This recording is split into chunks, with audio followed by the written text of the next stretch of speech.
Exam பாயிண்ட்டுக்கு வரவேற்கிறேன். இந்தியாவில் முதலாவது இயக்கப்பட்ட ரயிலில் இருக்கிற இன்ஜின்களோட பெயர்கள் உங்களுக்கு தெரியுமா? ஏப்ரல் 16, 1853 மதியம் 3:30 மணிக்கு இந்தியாவுல முதல் முறையா ரயில் ஒன்று கிளம்பியது.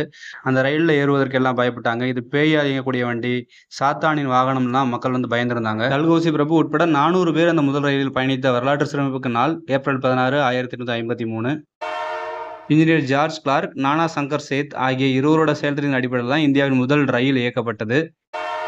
இந்தியாவின் முதலாவது ரயிலில் 3 என்ஜின்கள் இருந்தது. அந்த என்ஜின்களின் பெயர்கள் சாகிப், சுல்தான், சிந்த். இந்த ரயிலில் 400 பயணிகள் பயணிக்கக்கூடிய 14 பெட்டிகள் இணைக்கப்பட்டிருந்தது. பம்பாய் துறைமுகத்தின் போரிபந்தரிலிருந்து தானே வரை 34 கிலோமீட்டர், ஏறக்குறைய 21 மைல்கள் தூரத்திற்கு இந்த முதலாவது ரயில் இயக்கப்பட்டது. ஆங்கிலேயர் காலத்தில் உருவாக்கப்பட்ட இந்த ரயில் வசதிகள் அவர்கள் காலத்தில் இணைப்புக்காகவும் பொருளாதாரம், தொழில் மேம்பாட்டுக்காகவும் பயன்படுத்தப்பட்டது.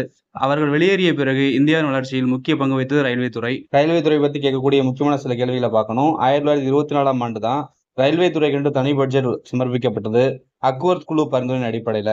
அதற்கடுத்த முக்கியமான தகவல், 1951ஆம் ஆண்டு ரயில்வே துறை தேசியமயமாக்கப்பட்டது. ரயில்வே துறையின் செயல்பாடுகள் கணினிமயமாக்கப்பட்ட ஆண்டு 1986ஆம் ஆண்டு. 1924 தனியாக பிரிக்கப்பட்ட ரயில்வே பட்ஜெட் 2017ஆம் ஆண்டு பைபக் தெப்ராய் குழுவின் பரிந்துரை அடிப்படையில் பொது பட்ஜெட்டோடு மீண்டும் இணைக்கப்பட்டது. இன்னும் நம்ம இதில் என்ன கூடுதலாக தெரிஞ்சுக்கலாம் அப்படின்னா, மெட்ரோ ரயில் பற்றியும் புல்லட் ட்ரெயின் பற்றியும் அதோட செயல்பாடுகள் குறித்தும் ரயில்வேல வரக்கூடிய அப்டேட்ஸ் எல்லாம் மொத்தமாக சேர்த்து தொகுத்து வச்சுக்கிட்டா கேட்கக்கூடிய கேள்வி கண்டிப்பாக இடையளிக்க முடியும். எடுத்துக்காட்டுக்கு, இந்தியாவில் எத்தனை நகரங்களில் மெட்ரோ ரயில் இருக்கு அப்படிங்கிறதுக்கு ஆன்சர் தெரிஞ்சதுன்னா கமெண்ட்ல டைப் பண்ணுங்க. இந்த தகவல் கண்டிப்பாக உங்களுக்கு புதுசாக இருந்திருக்கும்னு நம்புறேன். இது போன்ற இன்னும் முக்கியமான தகவலை தெரிஞ்சுக்க இந்த சேனலை மறக்காம சப்ஸ்கிரைப் பண்ணி வச்சுக்கோங்க. நன்றி.